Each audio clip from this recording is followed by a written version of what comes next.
Mr. Foster was left in the decanting room. The DHC and his students stepped into the nearest lift and were carried up to the 5th floor. Infant nurseries, neo-Pavlovian conditioning rooms, announced the notice board. The director opened a door. They were in a large, bare room, very bright and sunny, for the whole of the southern wall was a single window. Half a dozen nurses, trousered and jacketed in the regulation white viscous linen uniform, their hair aseptically hidden under white caps, were engaged in setting out bowls of roses in a long row across the floor. Big bowls, packed tight with blossom, thousands of petals, ripe blown and silkily smooth like the cheeks of innumerable little cherubs.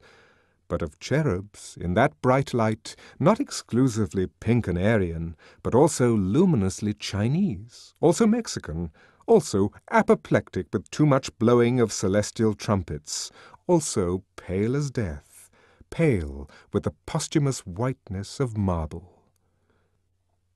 The nurses stiffened to attention as the DHC came in. "Set out the books," he said curtly. In silence, the nurses obeyed his command. Between the rose bowls, the books were duly set out. A row of nursery quartos opened invitingly, each at some gaily coloured image of beast or fish or bird. "Now, bring in the children."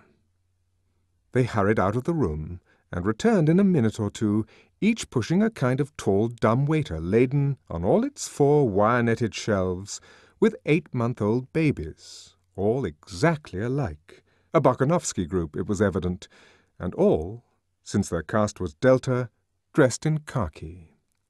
"Put them down on the floor." The infants were unloaded. "Now turn them so that they can see the flowers and books." Turned, the babies at once fell silent, then began to crawl towards those clusters of sleek colours, those shapes so gay and brilliant on the white pages. As they approached, the sun came out of a momentary eclipse behind a cloud. The roses flamed up as though with a sudden passion from within. A new and profound significance seemed to suffuse the shining pages of the books.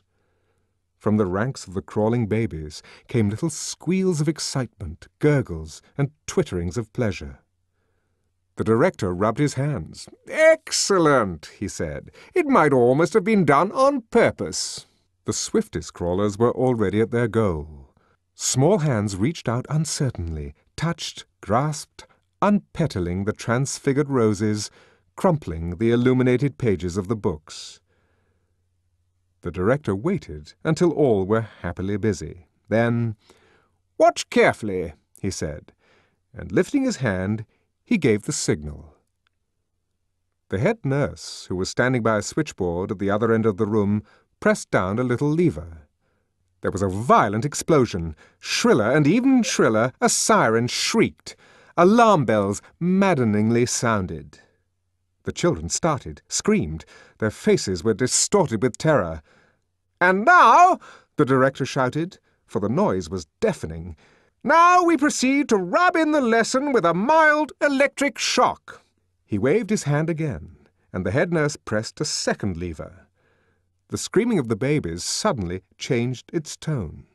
There was something desperate, almost insane, about the sharp, spasmodic yelps to which they now gave utterance. Their little bodies twitched and stiffened, their limbs moved jerkily, as if to the tug of unseen wires. "We can electrify that whole strip of floor," bawled the director in explanation. "But that's enough," he signalled to the nurse. The explosion ceased. The bells stopped ringing. The shriek of the siren died down from tone to tone into silence. The stiffly twitching bodies relaxed, and what had become the sob and yelp of infant maniacs broadened out once more into a normal howl of ordinary terror. "Offer them the flowers and the books again,"